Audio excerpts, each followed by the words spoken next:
ইসরায়েলকে ইরান হামলার হুমকি দেয়ায় ভয় পেয়েছেন যুক্তরাষ্ট্রের প্রেসিডেন্ট ডোনাল্ড ট্রাম্প। সংঘর্ষ ঠেকাতে এরই মধ্যে তোড়জোড় শুরু করেছে তেল আবিব ও হোয়াইট হাউস। এদিকে মধ্যপ্রাচ্যের নিয়ন্ত্রণ নিজেদের হাতে আনতে মরিয়া ইরানের সর্বোচ্চ ধর্মীয় নেতা আয়াতুল্লাহ আলী খামেনি। এমন পরিস্থিতিতে রাশিয়ার প্রেসিডেন্ট ভ্লাদিমির পুতিনের শরণাপন্ন কেন হয়েছেন প্রেসিডেন্ট ট্রাম্প?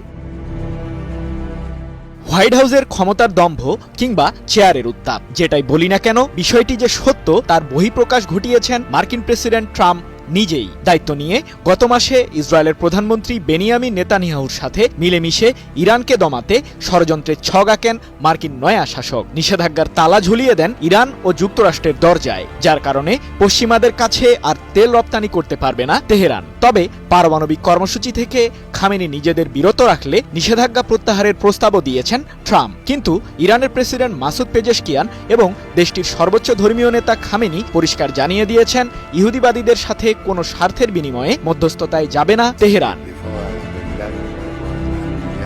এদিকে পারমাণবিক অস্ত্র তৈরির দ্বারপ্রান্তে ইরান, এমন দাবি আন্তর্জাতিক আণবিক শক্তি সংস্থা IAEA এর। শুধু তাই নয়, ইরানের কাছে বর্তমানে যতগুলো ইউরেনিয়াম মজুদ আছে সেগুলো দিয়ে অন্তত 6টি পরমাণু বোমা তৈরি করা যাবে বলেও মত সংস্থাটির।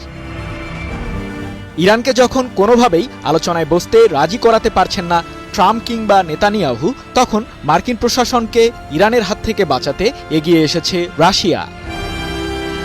যুক্তরাষ্ট্রের ৪৭তম প্রেসিডেন্ট ডোনাল্ড ট্রাম্প ইরানকে মার্কিন প্রশাসনের সাথে সমঝোতা করিয়ে দিতে রাশিয়ার প্রেসিডেন্ট ভ্লাদিমির পুতিনকে অনুরোধ জানিয়েছেন। ৫ মার্চ এক প্রতিবেদনে বিষয়টি নিশ্চিত করেছে মধ্যপ্রাচ্য ভিত্তিক সংবাদ মাধ্যম মেহের নিউজ এজেন্সি। এ প্রসঙ্গে প্রেসিডেন্ট পুতিনের পররাষ্ট্র বিষয়ক উপদেষ্টা ইউরি উশাকভ বলেন, আমরা ইরানের পরিস্থিতি নিয়ে আলোচনা করেছি। এই বিষয়ে পৃথক বৈঠক করতে সম্মত হয়েছে রাশিয়া ও যুক্তরাষ্ট্র।